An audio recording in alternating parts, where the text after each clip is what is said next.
Hi everyone, today I'm going to talk about the ice cream bike, what I call the IceCycle. I have some stories about recent gigs I've had with the IceCycle. In terms of gigs, I usually just ride around certain routes and wait for people to call me over. I have ice cream truck music playing and people can hear me coming from several blocks away. I have asked people how they knew I was on my way, and they told me they heard my music before they saw me. However, I have had a few gigs where I was hired. So I was hired by my condo association to provide ice cream for our picnic. They wrote me a check for a lump sum and I provided a freezer full of ice cream. I also was flagged down by a gentleman who was prepping for his wife's birthday party, and he asked me to come by and guaranteed that he would buy a bunch of ice cream, which he did. I also called the local Chamber of Commerce and talked to my new friend Alice, who suggested I go to the Rochester Triathlon race that was a couple weekends ago. I got some business there and got my name out there at that event as well. And some suggestions I received from a food cart operator. My friend Steve from Monster Hots suggested that I change the logo on my IceCycle. So previous to his suggestion, I had the following logo on there, which didn't really indicate anything about ice cream. So he suggested I definitely have ice cream in the ice cream bike logo, and that I incorporate my company's logo as a smaller portion of what's on the side of the freezer. So here's the images of the changes I made from what I originally had to what I've got now after Steve's suggestion. I still do have EV Green Point to Point incorporated as my business, with ride sharing as the main revenue stream.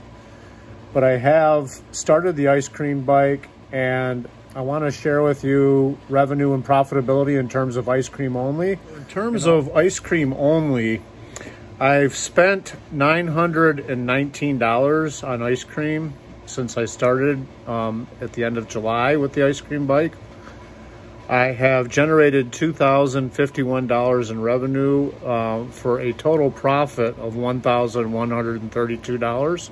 And that's in terms of ice cream only. So that does not include payments that I've made on the equipment itself and repair costs related to a flat tire. The numbers don't look nearly as good when I incorporate the cost of the equipment, the IceCycle, and also the cost of the repairs that I've done. So incorporating those, I have a net loss of $3,362 right now.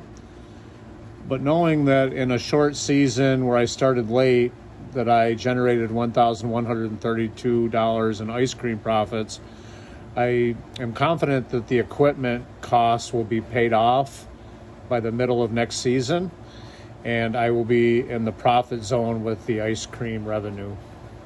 I'm excited about that. I will get more efficient at it as I go, and it'll take less hours to generate the same amount of income. And when I start paying myself minimum wage on a W-2, I will incorporate that into the cost, and I think I can still be profitable as a business. More to come. Always ask me, where did I get the ice cream bike? Where did I get my IceCycle? So my friend David at bikeinabox.com was very helpful in answering my questions and helping get the equipment delivered to me quickly. He's based in Albuquerque, New Mexico. And I think the shipping cost added about $1,000 to my total for the equipment. But David was very easy to do business with and answered my questions and called me personally to discuss the transaction. Very impressive. I will share a link to the website, bikeinabox.com, in the comments for this video. Thank you. Finally, in conclusion, I just wanted to mention that my business as a whole is profitable. So I shared my net loss currently on the ice cream division of the business. But when I include the rideshare revenue, the car payments, the equipment costs for everything all in, I am profitable as a business, and I'm going to share those numbers here. Thank you for watching.